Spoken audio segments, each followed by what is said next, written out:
তাহলে কোরআন বলছে আমরা মানুষরা এই পৃথিবীতে আল্লাহ তাআলাকে দেখতে পাবো না। একইভাবে শ্বেতাসূত্র উপনিষদে 4 নম্বর অধ্যায়ের 20 নম্বর অনুচ্ছেদে বলা হয়েছে যে মানুষ কখনো মহান ঈশ্বরকে দেখতে পায় না। যদি এখানে অন্য কিছু দেখার কথা বলা হয়, দিওয়ানা খোদাকে ছাড়া আর কিছুই দেখে না। আল্লাহ তাআলার নিদর্শন হলে ঠিক আছে, সে আল্লাহর নিদর্শন দেখতে পারে। আল্লাহ পবিত্র কোরআনে বলেছেন সূরা ফুসিলাতের 53 নম্বর আয়াতে উল্লেখ করা হয়েছে, সানুরিহিম আয়াতিনা ফিল আফাকি ওয়া ফি আনফুসিহিম হাত্তা ইয়াতাবায়ানা আন্নাহু আল-হক। আমি তাদের জন্য আমার নিদর্শনগুলো ব্যক্ত করব বিশ্বজগতে এবং তাদের নিজেদের মধ্যে, যতক্ষণ না তাদের কাছে সুস্পষ্ট হয়ে ওঠে যে এটাই সত্যি। আল্লাহ সুবহানাহু ওয়া তাআলা নিজে দায়িত্ব নিয়েছেন যে তিনি প্রত্যেকটা মানুষকে নিদর্শন দেখাবেন। সে পৃথিবীর যেখানে থাকুক না কেন, যে ধর্মেরই অনুসারী হোক না কেন, আল্লাহ সবাইকে নিদর্শন দেখাবেন। বিশ্বজগতে আল্লাহর এরকম নিদর্শন দেখতে পাবেন। সূর্য, চাঁদ, পাহাড়, পর্বত সবকিছুই আল্লাহর নিদর্শন। এইসব নিদর্শন দেখে সর্বশক্তিমান আল্লাহ সুবহানাহু ওয়া তাআলার অস্তিত্বকে অনুভব করা, এটা আমরা মানি। কোরআন সেটা বলছে, আর বেদও একই কথা বলছে। এছাড়াও শ্রী শ্রী রবিশঙ্কর ধর্মগ্রন্থ থেকে খুব কম উদ্ধৃতি দিয়েছিলেন, কোনো রেফারেন্স তিনি দেননি, আর তার বেশিরভাগই ছিল শ্লোক অথবা তার নিজের কথা। ঈশ্বর প্রত্যেক মানুষের হৃদয়ে অবস্থান করেন, তিনি এটা বলেছিলেন। যদি বলেন শারীরিকভাবে, এ কথা কোরআনে বা হিন্দু ধর্মগ্রন্থের কোথাও বলা হয়নি। কিন্তু যদি কথাটার রূপক অর্থ ধরেন, আল্লাহ পবিত্র কোরআনে বলেছেন সূরা কফ 16 নম্বর আয়াতে উল্লেখ করা হয়েছে যে আল্লাহ তোমার গলার ধমনীর চেয়েও কাছে অবস্থান করেন। তিনি আমাদের কাছাকাছি আছেন। তার জ্ঞান সব মানুষের মধ্যে আছে, তার নিয়ন্ত্রণ সব জায়গাতে। এভাবে দেখলে তিনি কাছাকাছি, গলার ধমনীর চেয়েও কাছে। গলার ধমনীর সাথে সরাসরি হার্টের একটা কানেকশন আছে। এভাবে দেখলে আমাদের কোনো আপত্তি নেই। আল্লাহ তাআলা আমাদের গলার ধমনীর চেয়েও কাছে আছেন, সব মানুষের কাছাকাছি আছেন। শ্রী শ্রী রবিশঙ্কর আরেকটা শ্লোক বলেছিলেন, সেটা হলো যে तुमको नहीं पता खुदा लेकिन दिलदार तुम्हें मैंने खुदा माना। অর্থাৎ আপনি হয়তো জানেন না ঈশ্বরকে, কিন্তু যে ভালোবাসে तुमको मैंने खुदा माना। এই জিনিসগুলো আপনারা সিনেমাতে দেখতে পাবেন যে নায়ক নায়িকাকে বলছে তুমি তো আমার খোদা, এরকম বিভিন্ন শ্লোক বলছেন তিনি। যদি এগুলোর আক্ষরিক অর্থ ধরেন সেটা ভুল হবে, কিন্তু যদি আপনারা এই কথাগুলোর রূপক অর্থটা ধরেন, আল্লাহ পবিত্র কোরআনে বলেছেন সূরা রুমের 21 নম্বর আয়াতে উল্লেখ করা হয়েছে, তার নিদর্শনাবলীর মধ্যে রয়েছে তোমাদের জীবন সঙ্গিনী, তোমাদের জীবন সঙ্গীতে সৃষ্টি করেছেন এবং তোমাদের মধ্যে পারস্পরিক ভালোবাসা ও দয়া সৃষ্টি করেছেন যাতে তাদের সাথে শান্তিতে বসবাস করতে পারো। তাহলে আল্লাহ আমাদের মধ্যে পারস্পরিক ভালোবাসা আর দয়া দিয়েছেন যাতে শান্তিতে বসবাস করতে পারি। এগুলো আল্লাহ নিদর্শন। তাহলে আল্লাহ মানুষকে এমন ভাবে বানিয়েছেন যে আমরা একে অন্যকে ভালোবাসবো, বিশেষ করে জীবন সঙ্গীকে। এভাবে দেখলে ঠিক আছে। আপনার স্ত্রীর দিকে তাকালে আপনি হয়তো আল্লাহর আরো কাছাকাছি আসবেন আর নিদর্শনগুলো বুঝতে পারবেন। তার মানে এই না যে মানুষের মধ্যেই আল্লাহ বাস করেন অথবা যাকে ভালোবাসেন তার মধ্যে, তাকে দেখে আপনি আল্লাহ তাআলার অস্তিত্ব অনুভব করতে পারেন। আর এখানে এই শ্লোকগুলো অপ্রাসঙ্গিক হোক, সেটা সন্ত কবিরের শ্লোক অথবা সিনেমার কোনো গান। আমাদের আলোচনার বিষয় হলো পবিত্র ধর্মগ্রন্থের আলোকে সর্বশক্তিমান ঈশ্বরের ধারণা। এখানে আমরা পবিত্র ধর্মগ্রন্থের কথা বলবো আর ধর্মগ্রন্থে সর্বশক্তিমান ঈশ্বরের ধারণা সম্পর্কে বলবো। সন্ত কবিরের শ্লোক হিন্দু ধর্মগ্রন্থের কথা না। এছাড়াও শ্রী শ্রী রবিশঙ্কর আরো বলেছেন যে যখন মিল দেখব আমরা হাত মেলাবো, আর যখন আমাদের পার্থক্য থাকবে তখনও হাত মেলানো উচিত। আমার এতে কোনো আপত্তি নেই। মিল থাকলে আমরা হাত মেলাবো, যখন মিল থাকবে না তখনও হাত মেলাতে পারি। আমি হাত মেলানোর পাশাপাশি ওনাকে জড়িয়ে ধরেছি। ওনার সব কথার সাথে আমি একমত নই, তারপরও তার সাথে হাত মেলানোর পাশাপাশি কোলাকুলি করেছি। উনি আরো বলেছিলেন যে আমরা আমাদের সমাজকে উন্নত করার চেষ্টা করব। হিন্দু নেতারা তাদের হিন্দু সমাজের খারাপ জিনিসগুলো বাদ দেওয়ার চেষ্টা করবেন, সমাজকে আরো উন্নত করবেন, সমাজের খারাপ জিনিসগুলো বদলে দিয়ে আরো উন্নত করতে হবে। মুসলিম নেতারা মুসলিম সমাজকে উন্নত করবেন, আমার এতে আপত্তি নেই। হিন্দুরা তাদের সমাজকে উন্নত করবে আর মুসলিমরা তাদের সমাজকে উন্নত করবে। তবে আমরা কেন স্বার্থপর হব? আরো এক ধাপে গিয়ে বলতে পারি, মুসলিমরা নিজেদের উন্নতির পাশাপাশি সাহায্য করবে হিন্দুদের, খ্রিস্টানদের, জৈনদের, বৌদ্ধদেরও। স্বার্থপর হব কেন? শুধু নিজেদের উন্নতিটি দেখবো কেন? ইসলাম গুরুত্বপূর্ণ, তবে ইসলামের পাশাপাশি দাওয়া দেওয়াটাও গুরুত্বপূর্ণ। আল্লাহ পবিত্র কোরআনে বলেছেন, সূরা নাহলের 125 নম্বর আয়াতে উল্লেখ করা হয়েছে, উদু ইলা সাবিলি রাব্বিকা বিল হিকমা ওয়াল মাউযাতিল হাসনা ওয়াজাদিলুম বিল্লাতি আহসান। মানুষকে তোমার প্রতিপালকের পথে আহ্বান করো হিকমত ও সদুপদেশ দ্বারা, তাদের সাথে তর্ক করো, তাদের যুক্তি দেখো সবচেয়ে উত্তম ও গ্রহণযোগ্য পন্থায়। ইসলামের পাশাপাশি আমাদের দাওয়াও দিতে হবে, কারণ আমরা পৃথিবীর সব মানুষই একে অন্যের ভাই। পবিত্র কোরআনে সূরা হুজুরাতে 13 নম্বর আয়াতে উল্লেখ করা হয়েছে, ইয়া আইয়ুহান নাসু ইন্না খালাকনাকুম মিন যাকরিন ওয়া উনসা ওয়াজালনাকুম শুউবান ওয়া কাবাইলা লিতাআরাফু ইন্নাকাল মুমিনুল্লাহি ইয়াতকাকুম ইন্নাল্লাহু আলিমুন খাবীর। হে মানুষ জাতি, আমি তোমাদের সৃষ্টি করেছি এক পুরুষ ও এক নারী হতে, তারপর ভাগ করেছি বিভিন্ন জাতি ও গোত্রে, এজন্য নয় যে তোমরা পরস্পরকে ঘৃণা করবে, যাতে পরস্পরের সাথে পরিচিত হতে পারো, এবং আল্লাহ তাআলার কাছাকাছি সেই ব্যক্তির মর্যাদা যার রয়েছে তাকওয়া। একজন মানুষ আরেকজনের চেয়ে বড় হবে, এর মানদণ্ডটা অর্থ সম্পদ নয়, তার বয়স না, তার লিঙ্গ না, তার গোত্র না, অথবা জাতি নয়, এটা হলো তাকওয়া, অর্থাৎ আল্লাহ তাআলাকে মেনে চলা, ধার্মিকতা এবং ন্যায়নিষ্ঠতা। শ্রী শ্রী রবিশঙ্কর আরো বলেছিলেন যে আমরা অন্য ধর্মের সমালোচনা কখনো করব না, কোনো ধর্ম নিয়ে সমালোচনা করব না। জানি না উনি আমার কথা বুঝেছিলেন কিনা, তবে সেই অনুষ্ঠানে আপনারা আমার কথাগুলো শুনলে সেখানে দেখবেন, সেখানে একটা কথাও খুঁজে পাবেন না আপনারা যেখানে আমি হিন্দু ধর্মের সমালোচনা করেছি। আমি সেখানে হিন্দু ধর্মের কোনো সমালোচনাই করিনি, হিন্দু ধর্মের কোনো সমালোচনাই আমি করিনি। এমন না যে আমি তাদের সব কথাই মানি, তবে সেখানে উদ্দেশ্য ছিল সাদৃশ্য নিয়ে কথা বলা, সমালোচনা করিনি, বরং এই দুই মহান ধর্মের সাদৃশ্য নিয়ে কথা বলেছি। পার্থক্য হয়তো অনেক বেশি, তবে উদ্দেশ্য ছিল সাদৃশ্য নিয়ে কথা বলা, পার্থক্যগুলো নিয়ে কথা বলা নয়। এছাড়াও উনি বলেছিলেন আমরা আচার অনুষ্ঠানের সমালোচনাও করব না, যদি না কেউ সেটা সম্পর্কে জানতে চায়। তার মানে উনি বলতে চাচ্ছেন সমালোচনা করা যাবে যদি কেউ সেটা সম্পর্কে আপনার কাছে জানতে আসে।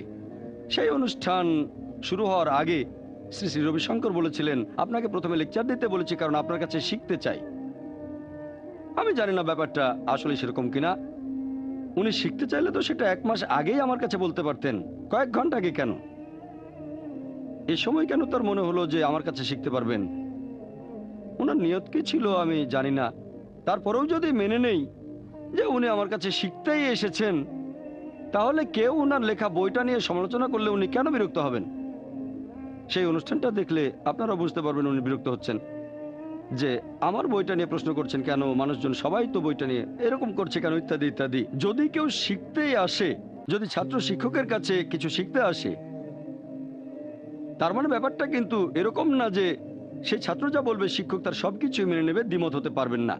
অথবা দুইজন জ্ঞানী লোক যদি কথা বলেন, এমন না যে তারা সব জায়গাতে একমত হবেন, একমত নাও হতে পারেন, তবে তাদের নিরপেক্ষ হতে হবে। যদি একজন বক্তার কথা যুক্তিসঙ্গত হয়, তাহলে আমরা দৃষ্টিভঙ্গিটাই বদলাবো। অনুষ্ঠানটা করার উদ্দেশ্য ছিল তাই, যাতে এক অন্যকে বুঝতে পারি। উনি বলেছিলেন আমরা মূর্তি পূজারীদের কোনো সমালোচনা করব না। আমাদের এই দেশে হাজার হাজার বছর ধরে লোকজন এভাবে পুজো করে আসছে। আমি মূর্তি পূজার সমালোচনা করেছি, হিন্দু ধর্মগ্রন্থ মূর্তি পূজার সমালোচনা করেছে, সেটার উদ্ধৃতি দিয়েছি আমি। যদি ধর্মগ্রন্থের উদ্ধৃতি না দিতাম তাহলে টপিকটার সাথে অবিচার করা হয়ে যেত। ভগবদ্গীতার 7 অধ্যায়ের 8 অনুচ্ছেদে বলা হয়েছে, জাগতিক আকাঙ্ক্ষার কারণে যেসব মানুষের বিচার বুদ্ধি লোপ পেয়েছে তারা নকল ঈশ্বরের পূজা করে, তারা মূর্তি পূজা করে, ভগবদ্গীতা বলেছে। আর শ্রী শ্রী রবিশঙ্কর তার বইতে উদ্ধৃতি দিয়েছেন। ভগবদ্গীতারও সে একই অনুচ্ছেদ রেফারেন্সটা দেননি তিনি। 2 নম্বর সেকশনের 3 নম্বর পৃষ্ঠায় যে অন্য ঈশ্বরের উপাসনা করা, একই উদ্ধৃতি দিয়েছেন। আমি এই কথাটাই বলেছি। আর কোরআনেও কথা আছে, অনেক জায়গায় আছে শিরক করো না। সূরা নিসার 48 এবং 116 নম্বর আয়াতে আছে শিরক করো না। তাহলে হিন্দুইজম আর ইসলামের পবিত্র ধর্মগ্রন্থগুলোই মূর্তি পূজার সমালোচনা করছে, মূর্তি পূজা করতে নিষেধ করেছে। আর টপিকের উপর কথা বলতে গেলে আমাকে ধর্মগ্রন্থের উদ্ধৃতি দিতে হবে। এছাড়াও শ্রী শ্রী রবিশঙ্কর বলেছিলেন, মানুষ যখন প্রার্থনা করে, এমনকি নামাজের সময়ও তাদের মন ঘুরে বেড়ায়। মন স্থির থাকে না, এদিক ওদিকে চলে যায়। যখন প্রার্থনা করেন অথবা যখন নামাজ পড়েন মন এদিক ওদিকে চলে যায়। সেজন্য যদি আপনার নিঃশ্বাসকে কন্ট্রোল করতে পারেন তাহলে মনোযোগ ঠিক থাকবে। এটা তার নিজের উদ্ভাবিত সুদর্শন ক্রিয়া। আর এই কথাটা আমিও মেনে নিচ্ছি যে নামাজ পড়ার সময় আমাদের মন এদিকে ওদিকে অনেক সময় চলে যেতে পারে, এখানে ওখানে ঘুরে বেড়ায়। তবে যে লোকটা সঠিকভাবে নামাজ আদায় করে তার মন কখনোই ঘুরে বেড়াবে না। যদি সঠিকভাবে নামাজ আদায় করেন তাহলে আপনার মনোযোগ আল্লাহ তাআলার ইবাদতের দিকেই থাকবে। আমার একটা লেকচার সালাহ এ প্রোগ্রামিং টুয়ার্ডস রাইচিয়াসনেস, সেখানে নামাজের উপর বিস্তারিত বলেছি। আমাদের সবার এরকম হয়, অনেক সময় আমাদের মন ঘুরে বেড়ায়। এর একটা কারণ আমি আগেও লেকচারে বলেছিলাম, সেটা হলো বেশিরভাগ মানুষই আরবি ভাষা জানি না। নামাজের সময় আরবিতে যে সূরা পড়ছি অনেক সময় দেখা যায় সেটার অর্থ জানি না, তাই মন ঘুরে বেড়ায়। সেজন্য নামাজের সময় আমরা আরবিতে কোরআনের যে সূরা অথবা যে দোয়া পড়ব তখন যদি সেটা বুঝতে পারি অথবা অন্য কোনো ভাষায় যদি অনুবাদটা মনে থাকে, হতে পারে ইংরেজিতে, হতে পারে হিন্দি অথবা উর্দু অথবা বাংলা, তাহলে হয়তো মন ঘুরে বেড়াবে না। তবে আমাদের মনটা এরকমই, আপনি আরবিতে সূরা পড়লেন, তার অর্থ জানেন, তারপরও মন ঘুরে বেড়াতে পারে। কিন্তু যদি অর্থটার উপরে মনোযোগ দেন তাহলে ইনশাল্লাহ আপনার মন ঘুরে বেড়াবে না, কারণ দুটো জিনিসের উপর একসাথে 100% মনোযোগ দিতে পারবেন না। তাহলে যদি সঠিকভাবে নামাজ পড়েন, আরবি ভাষা জানলে তো কোনো সমস্যা নেই, আরবি না জানলে অন্তত অর্থটা বোঝার চেষ্টা করেন, সেটার উপরে মনোযোগ দেন। যদি অর্থটার উপরে মনোযোগ দেন ইনশাল্লাহ আপনার মন ঘুরে বেড়াবে না। যদি সঠিকভাবে নামাজ আদায় করেন খুশহুর সাথে তাহলে আপনার মন ঘুরে বেড়াবে না। শ্রী শ্রী রবিশঙ্কর এই ব্রিদিং টেকনিকের জন্য বেশ বিখ্যাত, সুদর্শন ক্রিয়া। তিনি আরো বলেছিলেন, আমি আজকে এত মানুষের সামনে আসতে পেরে খুবই আনন্দিত হয়েছি। প্রায় লাখখানেক মানুষ এখানে, এত বড় সমাবেশ, খুব খুশি হয়েছেন। ধর্মগ্রন্থ পড়ে শোনাতেও তিনি খুশি হয়েছিলেন বেশ। আর প্রত্যেক মানুষ অন্য ধর্মের পবিত্র ধর্মগ্রন্থ সম্পর্কে কিছুটা জ্ঞান রাখবে, এটাই স্বাভাবিক। আমিও এখানে একমত। তবে তিনি বললেন যে আমরা এখানে অন্য কোনো ধর্মের সমালোচনা কখনো করব না। আমার লেকচারে কথা কখনোই বলিনি। আল্লাহ পবিত্র কোরআনে বলেছেন, সূরা আনামের 108 নম্বর আয়াতে উল্লেখ করা হয়েছে, আল্লাহকে ছেড়ে তারা যাদের ডাকে তাদের তোমরা গালি দিও না, কেননা তারা অজ্ঞানতাবশত আল্লাহ তাআলাকেই গালি দেবে। তোমরা তাকে কোনো গালি দিও না, আল্লাহকে ছেড়ে তারা যার উপাসনা করে, কেননা তারাই সীমা লঙ্ঘন করে অজ্ঞানতাবশত আল্লাহ তাআলাকে গালি দিয়ে বসবে। আমরা বিনা কারণে অন্য কোনো ধর্ম নিয়ে সমালোচনা করব না। কিন্তু খেয়াল করেন, সমালোচনা না করার কথা বলে আসলে কিন্তু উনি সমালোচনা করছেন। তাহলে উনি নিজেই নিজের যুক্তিটা মানছেন না। তিনি সবাইকে বলছেন সমালোচনা করবেন না, এভাবে তিনি সমালোচনা করছেন, নিজের বলা নিয়মটা নিজেই মানছেন না তিনি। আরো বলেছিলেন যে যুক্তি, এই যুক্তি হতে পারে 3 প্রকারের। এই 3টা নামও বললেন তিনি। প্রথমটা হচ্ছে তর্ক, দ্বিতীয়টা হচ্ছে বিতর্ক, আর 3 নম্বরটা হচ্ছে কুতর্ক। উনি কুতর্কের একটা উদাহরণও দিলেন যে ধরেন একটা দরজা অর্ধেক বন্ধ আছে, এটার মানে দরজাটা অর্ধেক খোলা। এখন কেউ যদি বলে দরজাটা অর্ধেক বন্ধ অর্থাৎ খোলা অর্ধেক, তার মানে এই না যে আপনারা বলবেন দরজাটা পুরোপুরি বন্ধ তাহলে সেটা পুরোপুরি খোলা। এটাকে উনি বলেছেন কুতর্ক ওনার মতে। আমার মতে এটাকে সহজ ভাষায় বলতে গেলে আমি বলবো অযৌক্তিক। উনি বললেন কুতর্ক, আমি বলবো অযৌক্তিক। যদি কেউ বলে দরজাটা অর্ধেক বন্ধ তার মানে অর্ধেক খোলা, কিন্তু এমন না যে দরজাটা পুরোপুরি বন্ধ মানে পুরোপুরি খোলা। এই যুক্তিটা আসলে নেওয়া হয়েছে অঙ্কের সমীকরণ থেকে। ধরেন আমি বললাম a সমান b, তাহলে 2a সমান 2b, 10a সমান 10b। যদি আমি বলি যে 1 টাকা দিয়ে একটা পেন কিনতে পারবো, তাহলে 10 টাকা দিয়ে কিনতে পারবো আমি 10টা পেন। এটা হলো ম্যাথমেটিক্সের ইকুয়েশন, সমীকরণ, স্কুলে শিখেছিলাম, সহজ ব্যাপার। তবে এটাকে সেই জায়গায় প্রয়োগ করতে পারবেন না যেখানে জিনিসগুলো বিপরীত। যদি এভাবে যুক্তি দেন যে অর্ধেক বন্ধ মানে অর্ধেক খোলা, সাধারণত এইভাবে যখন সমীকরণ লেখা হয় যে 2a সমান 2b অথবা 2x সমান 2y, সেখানে একটা কমন হর থাকে 2 ডিভাইডেড বাই 2, তাহলে x সমান y, অথবা a সমান b। যদি 2a সমান 2b হয়, 2 দিয়ে ভাগ করেন তাহলে a সমান b, আর 2x সমান 2y 2 দিয়ে ভাগ করেন তাহলে পাবেন x সমান সমান y। এখন যদি কোনো কিছুকে অযৌক্তিক বলতে চান, আগে যুক্তি দিয়ে দেখান যে সেটা অযৌক্তিক। শুধু মুখে অযৌক্তিক বললে কিছু হবে না। আপনি হয়তো বুঝতে পারছেন এখানে কোনো একটা সমস্যা আছে। অর্ধেক খোলা মানে অর্ধেক বন্ধ, তার মানে পুরোপুরি খোলা আর বন্ধ নয়। আমরা বুঝতে পারছি যে সমস্যা আছে, কিন্তু যদি সেটা যুক্তি দিয়ে প্রমাণ করতে পারেন, শুধু মুখে অযৌক্তিক বললে কোনো কাজ হবে না। হতে পারে সেটাই সত্যি, তবে অন্য মানুষ হয়তো সেটা মানবে না।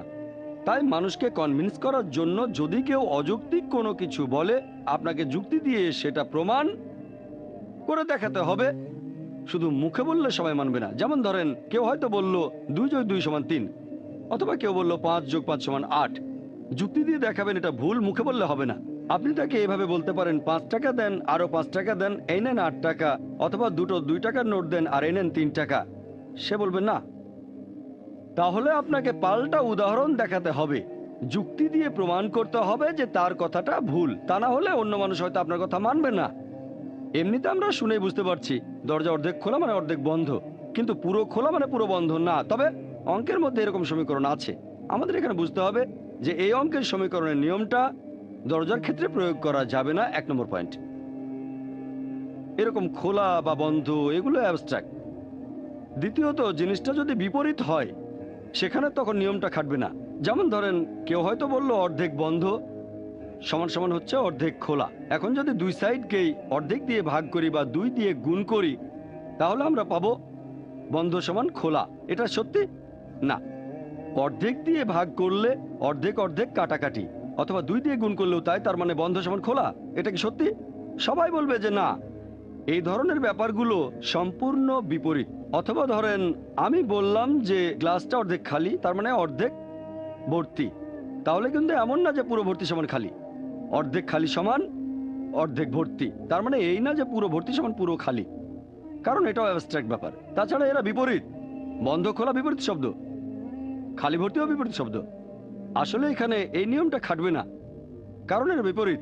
বিপরীত জিনিসের ক্ষেত্রে অঙ্কের নিয়ম হলো পুরো সমষ্টি থেকে যদি একটা বিয়োগ করেন, তাহলে বিয়োগফলটা হবে অন্য বিপরীত জিনিসটা।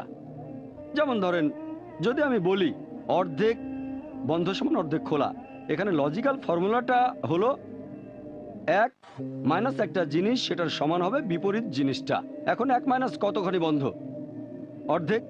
তাহলে অর্ধেক খোলা মানে অর্ধেক বন্ধ। কিন্তু সেটা যদি কোয়ার্টার খোলা থাকে, 1 মাইনাস 1/4, 3/4। কোয়ার্টার খোলা মানে 3/4 বন্ধ। পুরো খোলা মানে 1 বিয়োগ 1, সেটা কত? 0। তাহলে পুরো খোলা মানে 0 বন্ধ, তার মানে বন্ধ না। অঙ্কের এই ফর্মুলাটা উনি ভুল জায়গায় প্রয়োগ করেছেন। একটা সাধারণ মানুষও বুঝতে পারবে যে এটা ঠিক না, হয়তো পাল্টা যুক্তি দেখাতে পারবে না। শ্রী শ্রী রবিশঙ্করের এই কুতর্কের কথাটা অনেক আগেই ওনার বেশ কিছু ভিডিওতে শুনেছি, কিন্তু কোথাও উনি যুক্তি দিয়ে সেটা প্রমাণ করেননি। উনি বলেছেন কুতর্ক ঠিক নয়। উনি মুখে বলছেন কিন্তু যুক্তি দিয়ে প্রমাণ করছেন না।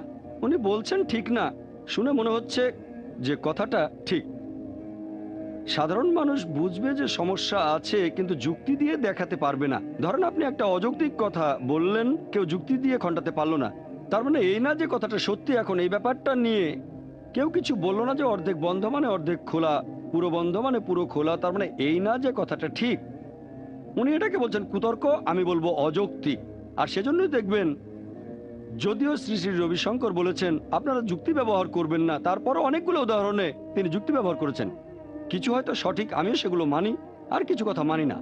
যে কথাটা মানি না সেখানে যুক্তি দিয়ে প্রমাণ করতে হবে যে সেটা কুতর্ক, দেখাতে হবে সেটা অযৌক্তিক। যদি এটা না করেন তাহলে লোকজনেরও বুঝতে সমস্যা হবে। এছাড়াও শ্রী শ্রী রবিশঙ্কর বলেছিলেন যে ঈশ্বর সব কিছু ভালোবাসেন, সবাইকে ভালোবাসেন। আপনারা জানেন অনেকে এরকম অভিযোগ করে, বিশেষ করে খ্রিস্টানরা, যে ও ইসলাম ধর্মের ঈশ্বর খুবই নিষ্ঠুর, প্রতিশোধ পরায়ণ, খুবই রাগী, ইত্যাদি ইত্যাদি। খ্রিস্টান ধর্মের ঈশ্বর সবাইকে ভালোবাসেন, এরকম বিভিন্ন কথা। এ ব্যাপারে কোরআনের উদ্ধৃতি দিচ্ছি।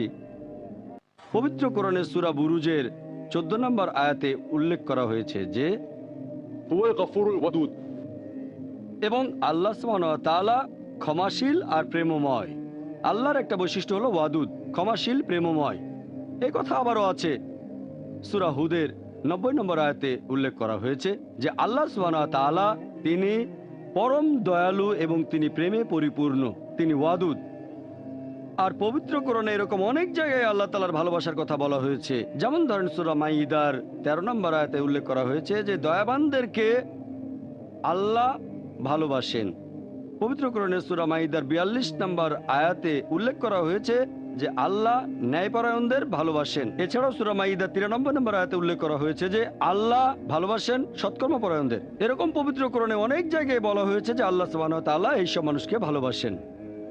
এভাবে দেখলে হ্যাঁ, আল্লাহ ক্ষমাশীল, আল্লাহ প্রেমময়। বলেছিলেন মুস্কুরাও, হাসুন। মানুষ রেগে যায়, রাগ হলো সস্তা। রাগকে দামি করে ফেলেন আর হাসিকে সস্তা করে ফেলেন। উনি এই কথাটা তার বিভিন্ন লেকচারে বলেছেন। সেদিনের অনুষ্ঠানে বলেছিলেন যে রাগকে সস্তা করবেন না, রাগকে দামি করে ফেলেন।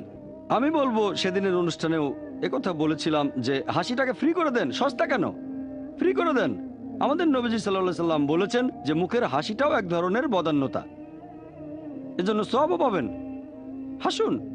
উনি আরো বলেছেন যে এমন না যে রাখবেন না, কিন্তু কোনো অন্যায় হতে দেখলেও আপনি রাখবেন কিভাবে?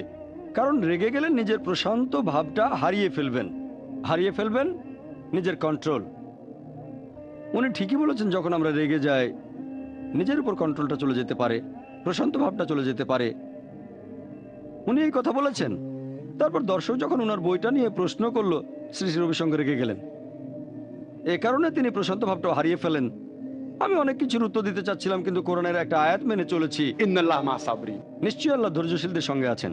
সূরা বাকারার 153 নম্বর আয়াতে আল্লাহ বলেছেন إن الله مع الصابرين নিশ্চয়ই আল্লাহ ধৈর্যশীলদের সঙ্গে আছেন। আমি ধৈর্য ধরেছি, আমি সবর করেছি। অনেক কিছুর উত্তর দিতে চেয়েছিলাম, কিন্তু 1 নম্বর সময় কম ছিল, 2 নম্বর টপিকের বাইরে, 3 নম্বর যদি উত্তর দিতাম আশঙ্কা করছিলাম শ্রী শ্রী রবিশঙ্কর হয়তো এখান থেকে চলে যেতে পারেন। মডারেটর চেষ্টা করে যাচ্ছিলেন তিনি যেন এখান থেকে চলে না যান, তাহলে অনুষ্ঠানের উদ্দেশ্যটাই সফল হবে না। আমি ধৈর্য ধরেছিলাম। إن الله مع الصابرين নিশ্চয়ই আল্লাহ ধৈর্যশীলদের সঙ্গে আছেন। তবে উনি ব্রিদিং টেকনিক আর সুদর্শন ক্রিয়া নিয়ে যেটা বলেছিলেন সেটা দিয়ে কোনো কাজ হয়নি। আপনারা অনুষ্ঠানটা ভালো করে দেখলে বুঝতে পারবেন। উনি মডারেটরের সাথে বিভিন্ন বিষয় নিয়ে কথা বলছিলেন, তারপর বিরক্ত হয়ে উনি আমার কথার মধ্যে বাধা দিলেন। দুবারের লেকচার আর পরে উত্তর দেওয়ার সময় বেশ কয়েকবার বাধা দিয়েছেন। আর আমি বলেছি ইন্নাল্লাহা মা'আস সাবিরিন, নিশ্চয়ই আল্লাহ ধৈর্যশীলদের সঙ্গে আছেন। সুদর্শন ক্রিয়া দিয়ে সেখানে কোনো কাজ হয়নি। সেই ব্রিদিং টেকনিক দিয়ে তিনি নিজেকে শান্ত রাখতে পারেননি। সরি, আমাকে তো এখানে সত্যি কথাটা বলতে হবে। আমি আগেও বলেছিলাম, সেই অনুষ্ঠানে বলেছিলাম, আল্লাহ পবিত্র কোরআনে বলেছেন, পবিত্র কোরআনে সূরা ইসরার 81 নম্বর আয়াতে উল্লেখ করা হয়েছে وقل جاء الحق وزهق الباطل إن الباطل كان زهوقا যখন সত্য এসে মিথ্যার সামনে দাঁড়ায় মিথ্যা বিলুপ্ত হয়, কারণ মিথ্যা তার প্রকৃতিগত কারণে বিলুপ্ত হবে। এছাড়াও শ্রী শ্রী রবিশঙ্কর বলেছিলেন যে এমনকি অপরাধীদেরকেও, ক্রিমিনালদেরকেও সহানুভূতি দেখাতে হবে, তাদের ঘৃণা করবেন না। ঠিক আছে, আমরা অবশ্যই সহানুভূতি দেখাবো, কিন্তু ভুল করলে তাকে শুধরে দিতে হবে, সমালোচনা করতে হবে, আপত্তি জানাতে হবে। আর উনি তার একটা বইতে লিখেছেন one god one truth one world. উনার লেখা একটা বই one god one truth one world.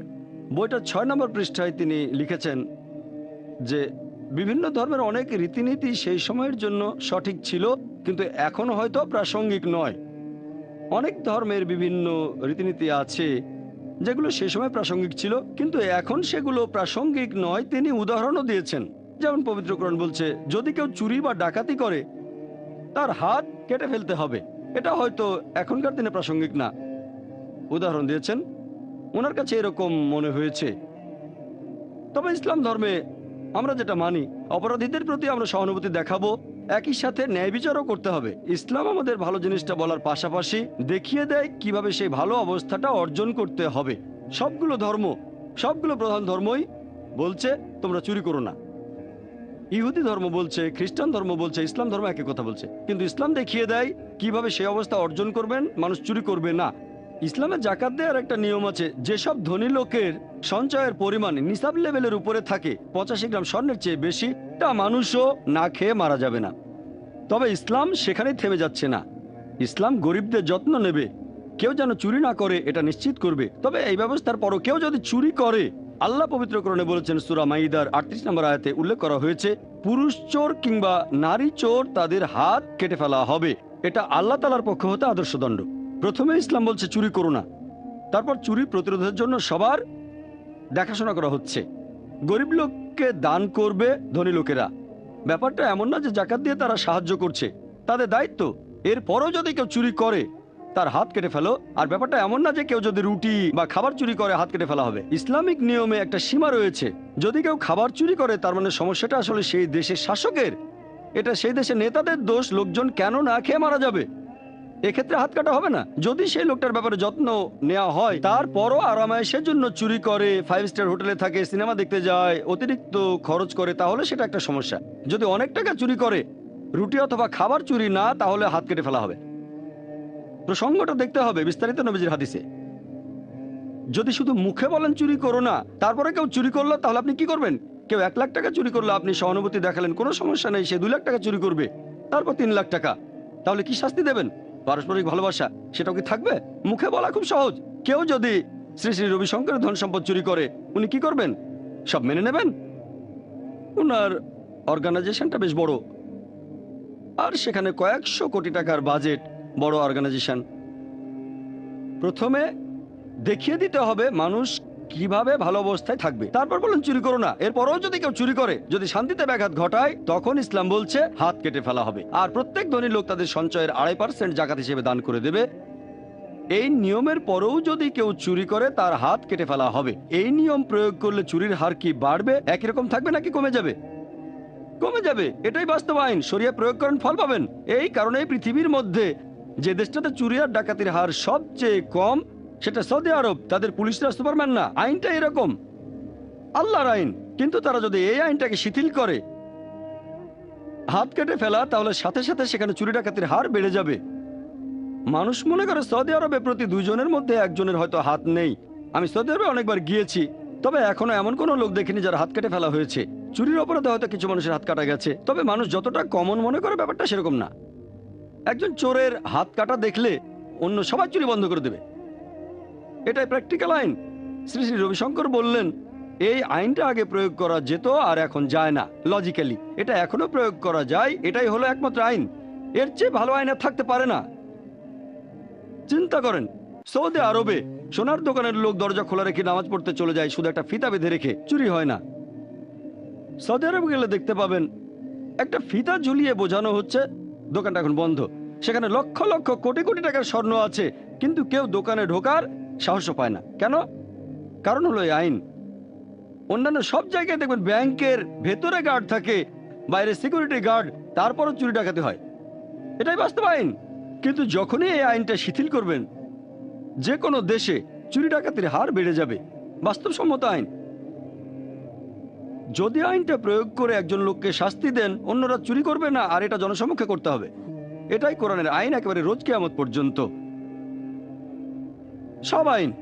কেউ যদি বলে কোরআনের আইন আগে চলতে এখন না, আমি বলবো এটা তাদের জ্ঞানের অভাব। আর উনি শেষের দিকে বললেন, তখন উনি মডারেটরকে জিজ্ঞেস করছিলেন আমার হাতে কত সময় আছে। মডারেটর বললেন 33 মিনিট। তার মানে তিনি নির্ধারিত সময়ের অর্ধেকও কথা বলেননি। ওনাকে 63 মিনিটের মতো দেওয়া হয়েছিল, কারণ আমি 2-3 মিনিট বেশি বলেছিলাম। এর মিনিট খানেক পরে তিনি লেকচার শেষ করে বসে পড়লেন যে আমি 1 ঘন্টা ধরে কথা বলতে পারবো না, তবে যা বলতে চেয়েছিলাম আমি তার সব কিছুই বলে ফেলেছি। এভাবে অর্ধেক সময় কথা বলে তিনি বসে পড়লেন। এরপর আমি বললাম, দেখবেন যে উনি ভালোবাসার কথা বলছেন, কিন্তু ধর্মগ্রন্থের উদ্ধৃতি দিচ্ছেন না। কিছু সংস্কৃত শ্লোকও বলেছিলেন, 2-1টা বাদে তার বেশিরভাগই টপিকের বাইরে। তাই সেই 10 মিনিটে আমার উত্তর দেওয়ার তেমন কিছু ছিল না। আমি ওনার টেকনিক ব্যবহার করলাম। এসো সেই কথা যা তোমাদেরও আমাদের মধ্যে এক। ওনার এরকম কথা যাতে লোকজন ভুল না বোঝে, সেজন্য আমিও ওনার মতো করে বলেছি। সেটা উনি পছন্দ করেননি। আমি ভালোবাসার কথা বলেছি আমি তাকে ভালোবাসি। উনি বললেন না, বেশি উপায় নেই। আমি বললাম উপায় না থাকলেও ভালোবাসতাম। তারপর ওনাকে জড়িয়ে ধরেছি। সেটাও উনি পছন্দ করেননি। তারপর স্টেজে এসে উনি বললেন, শুধু মুখে ভালোবাসার কথা বলাটা যথেষ্ট নয়। তার মানে উনি আমার কথাটা বিশ্বাস করছেন না। শুধু মুখে ভালোবাসার কথা বললে হবে না, বাস্তবে প্রয়োগ করে দেখাতে হবে। উনি বলেননি যে আমাকে ভালোবাসেন, আমি তো অন্তত মুখে বলেছি। উনি সেটাও বিশ্বাস করছেন না।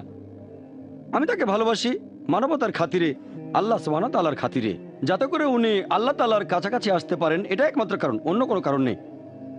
এখনো তাকে ভালোবাসি, আল্লাহর কাছে দোয়া করে উনাকে হেদায়েত দেন। আমি ওনার মতো করে বলেছিলাম, তার মানে এই না যে সবাইকে বোকা বানাচ্ছিলাম, সত্য কথাই বলেছিলাম। খেয়াল করলে দেখবেন আমার লেকচারের সময় উনি উসখুস করছিলেন, উনি আমাকে বাধা দিচ্ছিলেন। তখন অনুষ্ঠানের মডারেটর তাকে বললেন, আপনার সময় তো শেষ। উনি বললেন, না না না। মডারেটর বললেন, ঠিক আছে, জাকির নায়েকের শেষ হওয়ার পরে আপনি আরো 3 মিনিট সময় পাবেন। তখন তিনি শান্ত হলেন। উনি আরো 3 মিনিট কথা বললেন, যেটা অনুষ্ঠানের এজেন্ডাতে ছিল না। মডারেটর ওনাকে বেশ সুযোগ দিয়েছেন, এতে আমার কোনো আপত্তি নেই। মডারেটর চেয়েছিলেন অনুষ্ঠানটা যেন পণ্ড হয়ে না যায়। 3 মিনিট সময় পেলেন, সমস্যা নেই। তখন তিনি উত্তরে কিছু বলেছিলাম। এর সময় ওনার একটা কথা নিয়ে বলেছিলাম যে ভায়োলেন্স থাকার কোনো প্রয়োজন নেই, কোনো ধর্মে ভায়োলেন্সের শিক্ষা দেয় না, ইত্যাদি ইত্যাদি। ঠিক আছে, কোনো ধর্মে ভায়োলেন্সের শিক্ষা দেয় না, তবে মাঝে মধ্যে শান্তি প্রতিষ্ঠার জন্য ভায়োলেন্সের প্রয়োজন আছে, আর এটা সব ধর্মেই দেখতে পাবেন। হিন্দু ধর্মগ্রন্থ আর কোরআনের উদ্ধৃতি দিয়েছিলাম শেষ উপায় হিসেবে। আরো বলেছিলাম যে একজন বাবাকে দয়া দেখা থেকে নিষ্ঠুর হতে হয়। ছেলে যদি 9 তলা বিল্ডিং এর উপর থেকে লাফ দিতে চায়, বাবা বলবে লাফ দিও না, তারপর লাফ দিতে চাচ্ছে, তখন নিষ্ঠুর হতেই হবে তাকে। হয়তো বাবা ছেলেকে বকবে অথবা চড় মেরে দেবে। এই নিষ্ঠুরতা আসলে ভালোর জন্যই। ভায়োলেন্ট হচ্ছেন যাতে অন্য মানুষের উপকার হয়। উনি আরো বলেছিলেন, অনেক সময় আমরা বুঝতে পারি না যে সহানুভূতি দেখিয়ে মানুষের অনেক বড় ক্ষতি করে ফেলি। উনি একটা উদাহরণ দিয়েছিলেন যে কেউ যদি লাফ দিতে চায়, তাকে সাহায্য করতে চান, সমস্যা নেই, তবে তার ঘাড়ের উপরে পড়বেন না, তাহলে সে হয়তো মারা যাবে। এটা হলো কুতর্ক, অযৌক্তিক। আমি বলেছি বাবা ছেলেকে চড় মারবে, কখন বলেছে যে বাবা ছেলের ঘাড়ে লাফিয়ে পড়বে? বাবা ছেলের ঘাড়ের উপরে পড়তে চায় না, তবে বাবাকে সামান্য ভায়োলেন্স ব্যবহার করতে হতে পারে। হয়তো বকাঝকা করবে মুখে মুখে, অথবা চড় মারবে, গায়ে হাত তুলবে। এই ভায়োলেন্সটা ছেলেটাকে মৃত্যুর হাত থেকে বাঁচাবে। আর শ্রী শ্রী রবিশঙ্কর বললেন, ঘাড়ের উপরে পড়বেন না। কে পড়তে বলেছে? চড় আর ঘাড়ের উপরে পড়া এক না। তাহলে এই ধরনের কথাই হলো কুতর্ক, ওনার কথাই অযৌক্তিক। এরপর রেসপন্স দেওয়ার সময় উনি বললেন একটা উদাহরণ, যে একবার কিছু ডাক্তার একটা কনফারেন্সে ব্যথা যন্ত্রণা নিয়ে আলোচনা করছিল। তারা এইভাবে ঘন্টার পর ঘন্টা আলোচনা করছিল। তখন এক বয়স্ক লোক এসে তাদের আঘাত করলো, তারপর বলল, ব্যথা পেয়েছো? তাহলে এই জিনিসটাই হলো ব্যথা। ঘন্টার পর ঘন্টা আলোচনা করে কিছুই হবে না, ব্যথা অনুভব করতে হবে। শুনে মনে হবে খুবই লজিক্যাল, আসলে কুতর্ক, অযৌক্তিক। কেন? কারণটা বলছি। ডাক্তাররা এই কনফারেন্সটা করছেন কেন?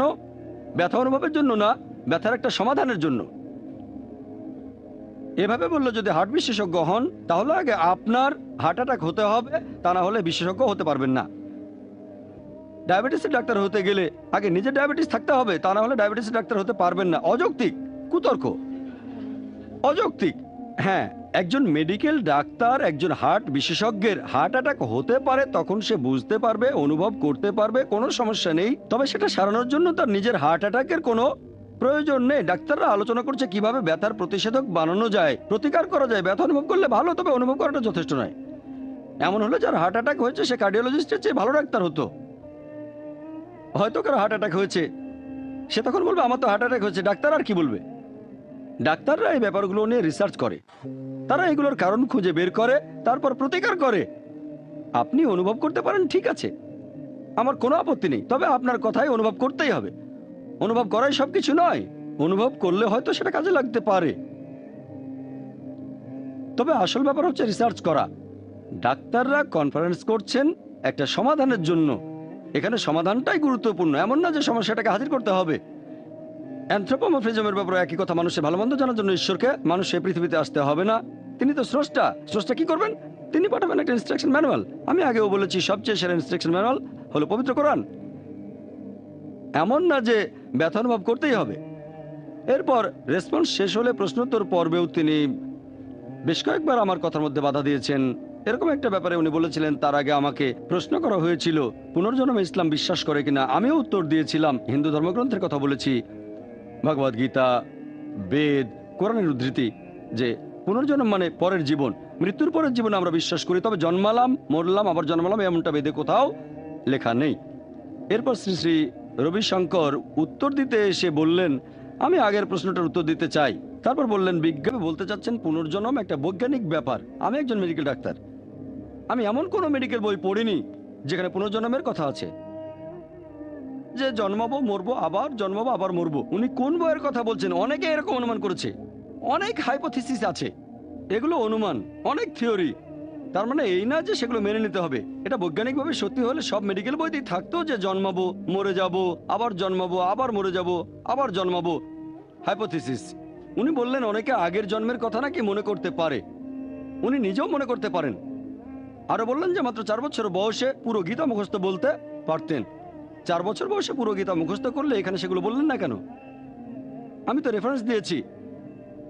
এটা বলছি না যে আমিও পুনর্জন্ম নিয়ে পৃথিবীতে এসেছি। আমি আল্লাহর দেয়া ব্রেনের উপরে ভরসা করছি। আল্লাহ বলেছেন পুনর্জন্ম নেই। বিভিন্ন মুসলিম দেশেই অনেক ছেলে মেয়ে মাত্র 7-8 বছর বয়সে কোরআনে হাফেজ হয়ে যায়। আর গীতার সাথে তুলনা করলে পবিত্র কোরআন তো অনেক বড় বই। গীতা খুবই ছোট বই, 18 চ্যাপ্টার, কোরআনে 114 চ্যাপ্টার, অনেক বড়।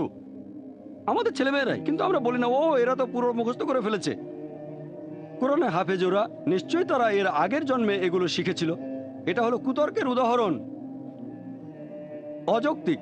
যদি আসলেই গীতা আপনার মুখস্থ থাকে, আলোচনাটাই তো ধর্মগ্রন্থ নিয়ে, কিন্তু সেখান থেকে তো বললেন না। এছাড়াও আপনারা দেখবেন উনি বলেছিলেন, এর আগে আমাকে প্রশ্ন করা হয়েছিল অবতার সম্পর্কে আর মুহাম্মদ সাল্লাল্লাহু আলাইহি সাল্লাম সম্পর্কে হিন্দু ধর্মগ্রন্থে কিছু আছে কি না, অনেকগুলো রেফারেন্স দিয়ে বলেছিলাম। অনেক, এমন না যে এগুলো আগের জন্মে শিখেছিলাম, সবই জন্মে শিখেছি। অধ্যায় নম্বর, অনুচ্ছেদ নম্বর। তারপর দর্শকরা যখন হাততালি দিচ্ছিল উনি তখন বললেন, ও এটা তো ভালো, ডক্টর জাকির নায়েক বেদ থেকে উদ্ধৃতি দিচ্ছেন, তার মানে বেদ সত্যি, সব মুসলিমেরই বেদে বিশ্বাস করা উচিত। এটা যে কাফিরদের বই সেটা তো আসলে ঠিক না, এটা অবিশ্বাসীদের বই। একথা আমি কখন বললাম যে বেদ অবিশ্বাসীদের বই না? আমি আসলে বেদের সেই অনুচ্ছেদগুলো বলেছি যেগুলো কোরআনের সাথে মিলে যায়। আমি যদি কোনো একজন মানুষের 2-3টা কথার সাথে একমত হই, তার মানে এই না যে তার সব কথাই আমি মেনে নেব। মনে করো ডাক্তার না এমন একজন বলল, ডক্টর জাকির মাথা ব্যথা করলে আপনাকে প্যারাসিটামল খেতে হবে, আমিও সেটা জানি। তার মানে এই না যে সে যক্ষার চিকিৎসাও করতে পারবে অথবা অন্য যে কোনো অসুখের সঠিক চিকিৎসা করতে পারবে, অ্যাজমা অথবা ডায়াবেটিসের। সে তো ডাক্তার না। হ্যাঁ, মাথা ব্যথার ওষুধটা সে জানে প্যারাসিটামল, আর আমার জানা মতো এটা ঠিক। তার মানে এই না যে অন্যান্য রোগের ওষুধগুলো সে বলে দিতে পারবে। একইভাবে বেদের কথা যদি বলতে হয়, কোরআনের সাথে যেগুলো মিলে যায় সেই কথাগুলোকে সত্যি বলে মেনে নিতে আমাদের কোনো আপত্তি নেই। তার মানে এই না যে বেদের সব কথাগুলি সত্যি। আর হ্যাঁ, এটা তো অবশ্যই অবিশ্বাসীদের বই। যদি শ্রী শ্রী রবিশঙ্কর ইসলাম গ্রহণ করেন তাহলে অবশ্য অন্য কথা, অন্যরাও যদি মুসলিম হয়ে যায়, তা না হলে অবিশ্বাসীদের বই। আমি বেদের উদ্ধৃতি দিয়েছি, তার মানে এই না যে বেদের সব কথা আমি মানি। যেগুলো মানি সেগুলো বলেছি। আমি বেদের আরো 1000টা অনুচ্ছেদ বলতে পারি যেগুলো মানি না, অনেক অনুচ্ছেদ আছে। তবে আমাদের উদ্দেশ্য সেটা নয়, উদ্দেশ্য ছিল সাদৃশ্য নিয়ে কথা বলা। আমি বেদের সেই কথাগুলো বলেছি যেগুলো কোরআনের সাথে মিলে যায়। আর ওনার বেশিরভাগ লেকচারেই আমি ওনার বেশ কয়েকটা ডিভিডি দেখেছি। সেই আলোচনার কয়েকদিন আগে যার সাথে বিতর্ক করব তার সম্পর্কে কিছুটা জানার জন্য ওনার বেশ কয়েকটা বইও পড়েছি, সবগুলো পড়িনি। আর ধর্মের কথা বলতে গিয়ে উনি একটা কথা বারবার বলেছেন। উনি বলেছেন যে ধর্ম হলো কলার খোসার মতো, আর আধ্যাত্মিকতা হলো সেই কলাটা। মানুষ কলার খোসাটা ধরে রাখে আর কলাটাকে ছুঁড়ে ফেলে দেয়। অনেকগুলো লেকচারে উনি এই কথাটা বলেছেন অনেকবার, যে ধর্ম হলো অনেকটা কলার খোসার মতো আর আধ্যাত্মিকতা হচ্ছে কলা। লোকজন কলার খোসাটা ধরে রাখে আর কলাটাকে ফেলে দেয়। তার মানে লোকজন ধর্মের রীতিনীতিগুলোকে মেনে চলে, আসল কথাগুলো তারা ভুলে যায়। কলাটা তারা ফেলে দেয় আর ধর্মের রীতিনীতিগুলোকে আঁকড়ে ধরে থাকে, কলার খোসাটাকে তারা আঁকড়ে ধরে থাকে, ধর্মের মূল কথাগুলো মেনে চলে না। উনি এই যুক্তি দিয়েছেন। এই কথাটাও হঠাৎ করে শুনে মনে হবে খুব লজিক্যাল, আমার মতে এটা কুতর্ক। যদি ইসলামের দৃষ্টি থেকে বলতে হয় আর এ ধরনের অবস্থা হলে তার সাথে একমত হয়ে প্রমাণ করতে হবে কথাটা ভুল। প্রথমেই ভুল বললে কাজ হবে না। তাই বললাম ঠিক আছে, আমি মেনে নিলাম যে ধর্ম হলো কলার খোসার মতো, ধর্মের রীতিনীতি। কলাই হলো ধর্মের মূল কথা, আধ্যাত্মিকতা। উনি বললেন লোকজন খোসাটা ধরে রাখে, কলাটা ফেলে দেয়। তাদের কি করা উচিত? তারা খোসা ফেলে দিয়ে কলাটাকে ধরবে, ওনার কথা অনুযায়ী। আমিও তার সাথে একমত হলাম যে ধর্ম হলো কলার খোসা আর আধ্যাত্মিকতা হলো কলা। তবে আপনারা যদি কলাটা পাকার আগেই খোসাটা ফেলে দিয়ে কলা ধরে থাকেন তাহলে কলা পচে যাবে। খোসার কাজ হলো না পাকা পর্যন্ত সেটাকে রক্ষা করা। যদি কলাটা পাকার আগেই তার খোসাটা ছিলে ফেলেন আর সেটাকে ফেলে দিয়ে কলাটাকে ধরে রাখেন তাহলে কলা পচে যাবে। হয় কাঁচা কলা খেয়ে ফেলতে হবে, হজম করতে কষ্ট হবে, অথবা যদি খোসা ছাড়া কলাটাকে ধরে রাখেন তাহলে সেটা পচে যাবে। আমি বলবো খোসা সহ কলাটাকে ধরে রাখেন আপনি। আমাদের মুসলিমদের জন্য কলা হলো আখিরাত, জান্নাত। সেজন্য আমাদেরকে কলার খোসাটা ধরে রাখতে হবে, কলাও ভেতরে থাকবে। পরকালে আখিরাতে কলার খোসাটা ফেলে দেব। কোরআনে যে নির্দেশগুলো আছে সেগুলো মেনে চলতে হবে এই পৃথিবীতে। পরকালে আমাদের জন্য অন্যরকম নিয়ম থাকবে, তাই সব ধরে রাখতে হবে। আল্লাহ কোরআনে বলেছেন ওয়াতাসিমু বিহাবলিল্লাহি জামিআ। আল্লাহর রজ্জু শক্ত করে ধরো, পরস্পর বিচ্ছিন্ন হয় না। তাহলে খোসাটা ধরে রাখতে হবে যতক্ষণ না কলাটা পাকে, সেটা হলো আখিরাত। তাই আমরা কলার খোসাকে ধরে রাখবো, কলাটাও ধরবো। পরকালে গিয়ে শেষ বিচারের দিনে আপনি খোসাটা ফেলে দিতে পারেন, কারণ কলা পেকে গেছে, আপনি তখন জান্নাতে। আর জান্নাতের নিয়ম কানুনগুলো আলাদা হবে। যদি কলাটা পাকার আগেই খোসাটা ফেলে দেন তাহলে কলার আসল স্বাদটা আপনি পাবেন না। হয় সেটা কাঁচা খেতে হবে, নয়তো কলাটা পচে যাবে। এই আখিরাত, পরকাল, পুনর্জন্ম এটা হিন্দু ধর্মেও আছে, খ্রিস্টান ধর্ম সহ প্রধান সবগুলো ধর্মতে আছে। আমার পরামর্শ হলো খোসা সহ কলাটা ভালো করে ধরে রাখেন। তবে আগে দেখতে হবে সেই কলাটা সঠিক কলা কিনা। বিষাক্ত কোনো কলা খাবেন না, এমন কলা খান যেটা স্বাস্থ্যকর। খোসা সহ ধরে রাখেন, পরকালে গিয়ে আখিরাতে যখন কলাটা পাবেন, তার মানে জান্নাত, বেহেশতে গেলে খোসাটা ফেলে দেবেন। এটাও কুতর্ক। প্রথমে কুতর্ক ছিল, পরে আমি এটাতে যুক্তি দিয়েছি। ওনার সাথে একমত হয়ে অযৌক্তিক কথাটাকে আখিরাতের উদাহরণ দিয়ে যৌক্তিক বানিয়েছি। শ্রী শ্রী রবিশঙ্কর আরো বলেছিলেন যে আমাদের প্রচার করা উচিত, তবে ব্যক্তিগত মতামত প্রচার করব না। শুধু একটা মতামতই প্রচার করব, মানুষের সেবা করা। আমি তো সেটাই প্রচার করছি। আমার একমাত্র উদ্দেশ্য মানুষের সেবা করা। আমি বলছি আখিরাতের কথা, নাজাতের কথা। উনি হয়তো কিছু টয়লেট বানাচ্ছেন, হাসপাতাল ভালো, আমি এগুলোর বিরুদ্ধে না, আমিও একমত। তবে এটা ছোট কাজ, আমি আরো বড় কাজের কথা বলছি। শিরক না করার কথা, আখিরাতে নাজাত পাওয়ার কথা। তাই আমার কাজটা আরো অনেক বড় কাজ। ওনার একটা অর্গানাইজেশন আছে, আর্ট অফ লিভিং, উনি প্রতিষ্ঠাতা। উনি আরো বলেছেন কনভার্ট করবেন না। উনি তার আর্ট অফ লিভিং এর লেকচারে বলেছেন মানুষ নতুন কিছু নয়। একটা বাচ্চাকে দেখেন, তার ব্যবহার কেমন সহজাত, প্রাকৃতিক জিনিসগুলো একই রকম হয়।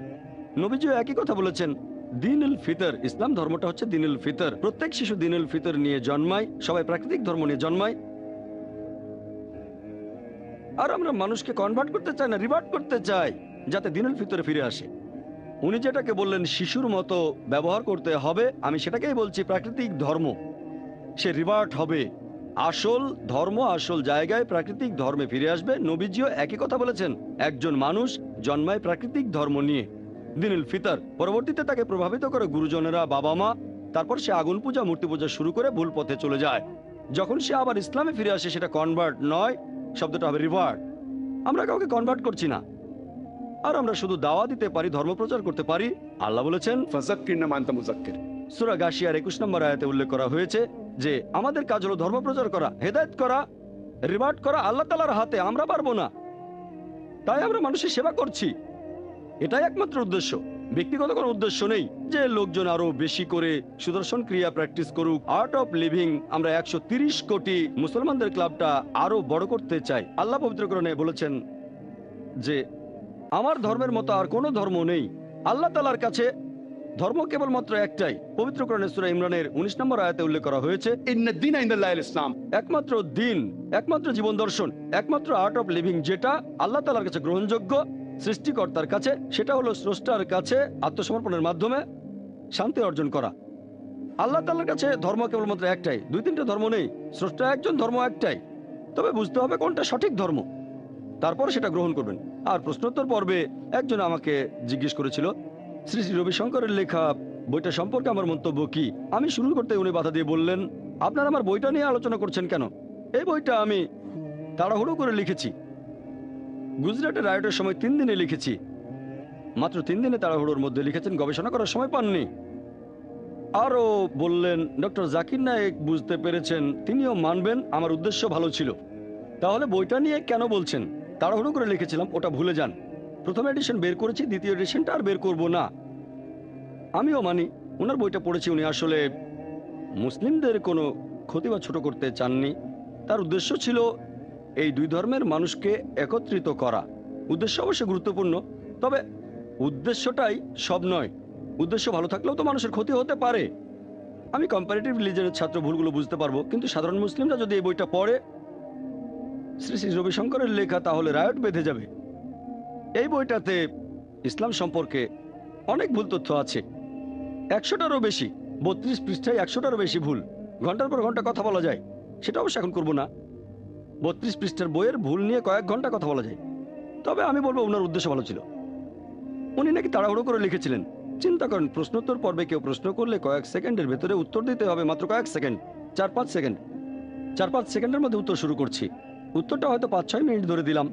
এখন আমি যদি সেখানে তাড়াহুড়ো করে হিন্দু ধর্মকে ছোট করে কিছু বলে ফেলি, তাহলে কি রায়ট বেঁধে যাবে না? ভুল বললে ঝামেলা হবে। ধর্ম নিয়ে কিছু বলে সঠিক হতে হবে। তাড়াহুড়ো করি বা না করি, আপনাকে তাড়াহুড়ো করতে কে বলেছে? তারপরে হয়তো মুখে ভুল বলা যায়, কিন্তু বই লেখা, আমি যদি মুখ ফসকে কিছু বলে ফেলি ক্ষমা পেতে পারি, তাড়াহুড়ো করে কিছু বললাম সেটাও, কিন্তু বই লেখাটা একেবারে জলজান্ত প্রমাণ। তারপর বলছেন এটা গবেষণা করে লেখেননি, এটা ঠিক না। যদি একজন মানুষ ইসলাম আর হিন্দু ধর্মের সাদৃশ্যগুলো না জানে, তার এটা নিয়ে কথা বলা উচিত না।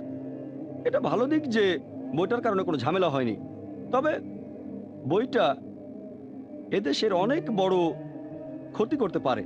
এখানে এত বেশি ভুল আছে, আর উনিও মেনে নিয়েছেন যে বইটাতে ভুল আছে, তাই এই বইটা তার বিক্রি করা উচিত না। এটা এখনো আর্ট অফ লিভিংয়ে বিক্রি করা হয়। আমি কয়েকদিন আগে তাদের কাছ থেকে এটা কিনেছি। যদি উনি জানেন যে এটা ভুল, হাজারখানেক বইয়ের দাম আর কত হবে? ওনার এখন নিশ্চিত করা উচিত যে বইটা যেন আর বিক্রি করা না হয়। তারপরেও বিক্রি করার মানে উনি মেনে নিয়েছেন ভুল আছে এটাতে। আর উনি গরিব নন, যথেষ্ট ধনী। হাজারখানেক বইয়ের দাম আর কত হবে? তবে একটা ব্যাপার, আলহামদুলিল্লাহ, উনি সবার সামনে স্বীকার করেছেন যে বইটাতে ভুল আছে। আমি আগে এই ভুলগুলোর কয়েকটা বলেছিলাম, অন্য ভুলগুলো নিয়ে বলার সময় আপত্তি জানালেন। আমিও দেখলাম উনি মেনে নিয়েছেন যে কথাগুলো ভুল। আমি আর মন্তব্য করবো না, বসে পড়েছিলাম, আমি প্রশ্নের উত্তর দেইনি। তবে আমার মনে হয় কিছু ব্যাপারে আলোচনা করা উচিত, কারণ বইটা এখনো বিক্রি করা হচ্ছে। বইটার লেখক খুব বিখ্যাত একজন লোক, ইন্ডিয়ার সবচেয়ে বিখ্যাত হিন্দু গুরুদের মধ্যে একজন। তাই ইনশাল্লাহ বইটা নিয়ে কথা বলবো, তবে খুব বেশি সময় বলবো না। বিস্তারিত বলতে গেলে কয়েক ঘন্টা লেগে যাবে। আমি কয়েক মিনিটের মধ্যেই বইটার প্রধান ভুলগুলো নিয়ে আলোচনা করব। কয়েকটা আগের লেকচারে বলেছিলাম, সেগুলো এখানে সংক্ষেপে বলবো। শ্রী শ্রী রবিশঙ্কর তার এই বইতে লিখেছেন, Hinduism and Islam the common thread, 1 নম্বর পৃষ্ঠায় একেবারে ভূমিকাতে লিখেছেন যে কোরআন বলছে তোমরা কাফিরদের মেরে ফেলো। কোরআনে কথাটা আছে, তবে এটার একটা প্রসঙ্গ আছে। এ ব্যাপারে আমি আগেও বলেছি, সূরা তাওবার 5 নম্বর আয়াতে এটা উল্লেখ করা আছে। উনি সেখানে রেফারেন্স দেননি। প্রসঙ্গটা হলো সে সময় মুসলিম আর মক্কার মুশরিকদের মধ্যে একটা শান্তি চুক্তি হয়েছিল, আর মুশরিকরা চুক্তির শর্ত ভেঙেছিল। তারপর যুদ্ধক্ষেত্রে আল্লাহ বলেছেন শত্রু দেখলে ভয় পেও না, তাকে মেরে ফেলো। এটা যুদ্ধের ময়দানের কথা, অন্য জায়গার কথা না। আর অনেকে লাভ দিয়ে 7 নম্বরে চলে যান, কারণ 6 নম্বরের উত্তরটা আছে। কিন্তু তারা যদি শান্তি চায়, আশ্রয় চায়, তাহলে শুধু আশ্রয় দেবে তা নয়, নিরাপদ আশ্রয়ে পৌঁছে দেবে। এই কথাটা আমি অনেক লেকচারে বিস্তারিত বলেছি, সেদিনের প্রশ্নোত্তর পর্বেও। এরপর 2 নম্বর পৃষ্ঠা, এটা তার বইয়ের প্রথম অধ্যায়, ফেইথ ইন ওয়ান গড। তিনি লিখেছেন, সবাই মনে করে হিন্দু ধর্মে অনেকজন ঈশ্বর আছেন। আসলে সত্যি কথা বলতে হিন্দু ধর্ম কেবলমাত্র একজন ঈশ্বরে বিশ্বাস করে। যদিও রংধনুতে 7টা রং দেখা যায়, সেটা আসে একটা সাদা আলো থেকে। একইভাবে হিন্দু ধর্মের যে 33 কোটি ঈশ্বর, 33 কোটি দেবদেবী, এরা সবাই এসেছেন পরমাত্মার একটা রশ্মি থেকে। তার মানে 33 কোটি দেবতা এসেছেন মাত্র একটা রশ্মি থেকে, যার উৎস হচ্ছে পরমাত্মা, যিনি সবার চেয়ে উপরে। এই কথার প্রথম অংশটার সাথে আমি একমত, পুরোপুরি একমত। এই কথা সেদিনের অনুষ্ঠানে বলেছিলাম যে অনেকে মনে করে হিন্দু ধর্মের অনেক দেবদেবী আছেন, আসলে হিন্দু ধর্মে একজন ঈশ্বর। তারপর উনি বললেন, আমরা আদ্বৈতায় বিশ্বাস করি, এক ঈশ্বরকে বিশ্বাস করা। আরো বলেছেন যে যদিও রংধনুতে 7টা রং থাকে, এরা সবাই আসে একটা সাদা আলো থেকে। একইভাবে হিন্দুদের এই 33 কোটি দেবদেবী, তারা সবাই হলেন একজন পরমাত্মার রশ্মি। আমার মতে তার দেওয়া এই তুলনাটাও একটা কুতর্ক, অযৌক্তিক। সাধারণ মানুষ কথাটা মেনে নেবে, বাহ ভালোই তো, রংধনু 7টা রং, কিন্তু আলো একটা। তেমনি হিন্দুদের 33 কোটি দেবতা, ঈশ্বর একজনই। বিজ্ঞান এখন জানতে পেরেছে আলোর মধ্যে 7টা রং থাকে: VIBGYOR, violet, indigo, blue, green, yellow, orange আর রেড। তবে প্রত্যেকটা রং আলাদাভাবে সাদা আলো নয়। সবগুলো রং যদি সমান অনুপাতে থাকে তাহলে সাদা আলো তৈরি হবে। যদি একটা রঙও বাদ যায় সেটা সাদা রং হবে না। রংধনুর রঙের সাথে 33 কোটি দেবদেবতার ঈশ্বরের তুলনা করার মানে যেন বলা হচ্ছে সর্বশক্তিমান ঈশ্বরের 33 কোটি উপাদান আছে। ব্যাপারটা যেন এরকম, আমাদের মানুষের শরীরে 11টা অংশ থাকে: 2টো পা, 2টো হাত, একটা মাথা, একটা ঘাড়, 2টো কাঁধ, একটা বুক, একটা পেট, একটা শ্রোণী, 11টা অংশ। তবে মাত্র একটা অংশ দিয়ে মানুষের পুরো শরীরটা তৈরি হয় না। সবগুলো অংশ যদি সঠিক জায়গায় থাকে তাহলে একটা মানুষের শরীর পাবো। প্রত্যেকটা অংশ আলাদাভাবে মানুষের শরীর নয়। কোন একটা অংশ বাদ গেলে সেটা সম্পূর্ণ শরীর নয়। যদি বলেন 33 কোটি দেবদেবতা এসেছে এক পরমাত্মা থেকে, তাহলে ব্যাপারটা এরকম যেন ঈশ্বরের 33 কোটি উপাদান আছে। তবে প্রত্যেকটা অংশ আলাদাভাবে ঈশ্বর নয়। তাহলে সেই সব দেবদেবীর পূজা করছেন কেন? মাত্র একজন দেবদেবী বাদ গেলে সেটা সম্পূর্ণ ঈশ্বর হবে না। তাহলে এ ধরনের উদাহরণ আসলে অযৌক্তিক। তারপর উনি সেই একই প্যারাগ্রাফে লিখেছেন, একজন ঈশ্বরের অনেকগুলো নাম থাকে, 108টা নাম অথবা 1008টা নাম। এই কথাটা আমিও মানি যে সর্বশক্তিমান ঈশ্বরের অনেকগুলো নাম আছে, কারণ ঋগ্বেদেই উল্লেখ করা হয়েছে। কথাটা সেদিনও বলেছিলাম। ঋগ্বেদ 1 নম্বর গ্রন্থ 164 নম্বর অধ্যায়ের 46 নম্বর শ্লোক, एकम सत विप्र बहुधा वेदांते। সত্য একটাই, ঈশ্বর একজনই। জ্ঞানী এবং সন্ন্যাসীরা তাকে অনেক নামে ডেকে থাকে, বিভিন্ন নামে। এতে আমার আপত্তি নেই। একথা কোরআনে বলছে, সূরা ইসরার 110 নম্বর আয়াতে উল্লেখ করা হয়েছে, কুলিদুল্লাহ আবিদুর রহমান ইয়ামাতাদু ফালাল আসমাউল হুসনা। তোমরা তাকে আল্লাহ নামে ডাকো অথবা রহমান, তোমরা যে নামে আহ্বান করো সকল সুন্দর নাম তো তারই। আল্লাহ নিজেকে যে নামগুলো দিয়েছেন তার যে কোনো একটা ধরে ডাকতে পারেন, তবে সেটা হবে সুন্দর নাম। আর পবিত্র কোরআনে এবং সহিহ হাদিসে আল্লাহ সুবহানাহু ওয়া তাআলার 99টা নামের কথা উল্লেখ করা হয়েছে। হিন্দুরা বলে ঈশ্বরের 108টা নাম অথবা 1008টা নাম বেদের কথা অনুযায়ী, কোনো আপত্তি নেই। তবে সেটা হবে একটা সুন্দর নাম, যে নামটা সর্বশক্তিমান ঈশ্বর নিজেই নিজেকে দিয়েছেন। ঈশ্বরকে অনেক নামে ডাকতে আপত্তি নেই, কিন্তু এভাবে বলা যাবে না। রংধনুর 7টা রং আসলে একটা সাদা আলো থেকে এসেছে, তেমনি 33 কোটি দেবদেবী এসেছে এক পরমাত্মা থেকে। এটা অযৌক্তিক। নামে কোনো সমস্যা নেই, অনেক নামে ডাকতে পারেন। যেমন ধরেন, আমার নাম জাকির আব্দুল করিম নায়েক, এছাড়াও আমাকে বলা যেতে পারে আবু ফারিক জাকির নায়েক, তার মানে হচ্ছে ফারিক বাবা। এছাড়াও বলা যায় আবু জিকরা জাকির নায়েক, মানে জিকরাগের বাবা, অথবা আবু রুজদা জাকির নায়েক, রুজদার বাবা। 4টা নাম, সবগুলো একজনের, সবগুলো আমাকে দেখিয়ে দিচ্ছে, সবগুলো নামে আলাদা। এগুলো আর অন্য কাউকে বোঝাচ্ছে না। 4টা আলাদা নাম, কিন্তু মানুষ একটাই। নাম আলাদা হতে পারে, তবে শুধু আমার হাতটা পুরো জাকির নায়েক নয়। শুধু পা দিয়ে পুরো জাকির নায়েককে পাচ্ছেন না, হাত দুটো না থাকলে আমি পুরো জাকির নায়েক না, আমি অসম্পূর্ণ। একইভাবে ঈশ্বরকে অনেক নামে ডাকতে পারেন, তবে নামটা সঠিক হতে হবে। ইসলাম ধর্মে যে নামটা আল্লাহ নিজেই নিজেকে দিয়েছেন, কোরআন এবং সহিহ হাদিসে 99টা নাম আছে। তাহলে অনেকগুলো নামে কোনো সমস্যা নেই। তবে যদি বলেন ঈশ্বরের অনেকগুলো রূপ, এক রশ্মির অনেক উপাদান, সেটা অযৌক্তিক। সেকশন নাম্বার 3, উপাসনা করার পদ্ধতি। শ্রী শ্রী রবিশঙ্কর লিখেছেন এই বইতে, তিনি লিখেছেন যে কোনো মানুষের ছবিটা কিন্তু সেই মানুষ নয়, কোনো লোকের ভিজিটিং কার্ডও সেই লোকটা নয়। একইভাবে মূর্তি হলো চৈতন্যের প্রতীক, সচেতনতা ঈশ্বরের। এই কথাটার প্রথম অংশের সাথে আমি পুরোপুরি একমত। কোনো মানুষের ছবি বা ভিজিটিং কার্ড সেই মানুষটা নয়। তার ছবি ভিজিটিং কার্ড কোনো মানুষ নয়। তার পরের অংশটা যে মূর্তি হলো চৈতন্যের প্রতীক, ঈশ্বরের সচেতনতা, এটার সাথে আমি একমত নই। মূর্তি তো ঈশ্বরের ছবি না, অথবা এটা ঈশ্বরের ভিজিটিং কার্ডও নয়। এই মূর্তি ঈশ্বরের ছবি না, কারণ হিন্দু ধর্মগ্রন্থে পরিষ্কার করে বলা হয়েছে, যজুর্বেদে 32 নম্বর অধ্যায়ে 3 নম্বর অনুচ্ছেদে, এছাড়াও শ্বেতাসূত্র উপনিষদে 4 নম্বর অধ্যায়ের 19 নম্বর অনুচ্ছেদে, न तस्य प्रतिमास्ति। মহানেশ্বরের কোনো প্রতিমা নেই, ফটোগ্রাফ নেই, ইমেজ নেই, ভাস্কর্য নেই, ছবি নেই, স্ট্যাচু নেই, মূর্তি নেই। তাহলে এই মূর্তি কিভাবে ঈশ্বরের ছবি হবে? এছাড়া মূর্তি ঈশ্বরের ভিজিটিং কার্ডও নয়। ভিজিটিং কার্ডে সাধারণত একটা ঠিকানা থাকে, সে লোকের বাসা অথবা অফিসের ঠিকানা। তাহলে মূর্তিকে ঈশ্বরের ভিজিটিং কার্ড বললে ঈশ্বরকে সেই জায়গার মধ্যে বেঁধে ফেলছেন। যদি আমি তর্কের খাতিরে এটা মেনেও নেই যে মূর্তি হলো ঈশ্বরের ছবি অথবা ঈশ্বরের ভিজিটিং কার্ড, তর্কের খাতিরে মেনে নিচ্ছি, আসলে মানি না আমি। ধরেন মেনে নিলাম। চিন্তা করেন, মনে করেন একজন লোক আমার কাছে এসে বলল সে আমাকে আর্থিক সাহায্য করতে চায়। সে আমাকে কথা দিল কিছু টাকা সাহায্য করবে। কিছুদিন পরে তার একজন লোক আমাকে টাকাটা দিয়ে গেল, সেই সাথে তার ভিজিটিং কার্ড। এখন সেই ভিজিটিং কার্ডকে ধন্যবাদ জানানোর কোনো মানে হয় না। আমি যেটা করতে পারি, আমি তাকে ফোন করে ধন্যবাদ জানাতে পারি। তাহলে যদি মেনেও নেই যে মূর্তি হলো ঈশ্বরের ছবি বা ভিজিটিং কার্ড, তারপরেও সেই ছবি বা ভিজিটিং কার্ডকে পূজা করা একেবারে অযৌক্তিক। আপনি যেটা করতে পারেন, ঈশ্বরকে ধন্যবাদ জানান, নামাজ পড়ে জানান, এটাই আল্লাহর হটলাইন। সেটা কিভাবে করবেন? আল্লাহ যেভাবে বলেছেন কোরআন এবং সহিহ হাদিসে আছে, সরাসরি জানান।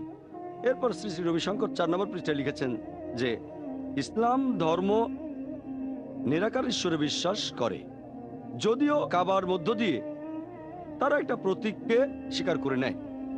ইসলাম যদিও একজন নিরাকার ঈশ্বরে বিশ্বাস করে, তারপরও প্রার্থনার সময় তারা কাবাকে উপাসনা করে। তার মানে আমরা নাকি আকারের মধ্য দিয়ে নিরাকারের উপাসনা করে থাকি।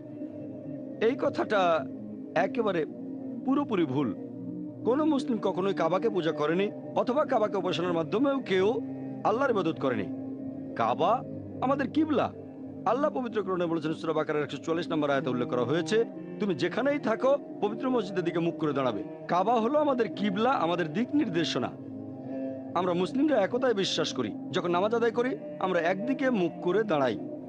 এরকম না হলে কেউ হয়তো বলতো দক্ষিণে মুখ করে দাঁড়ান, কেউ বলতো উত্তর, কেউ বলতো পূর্ব, কেউ বলতো পশ্চিমে।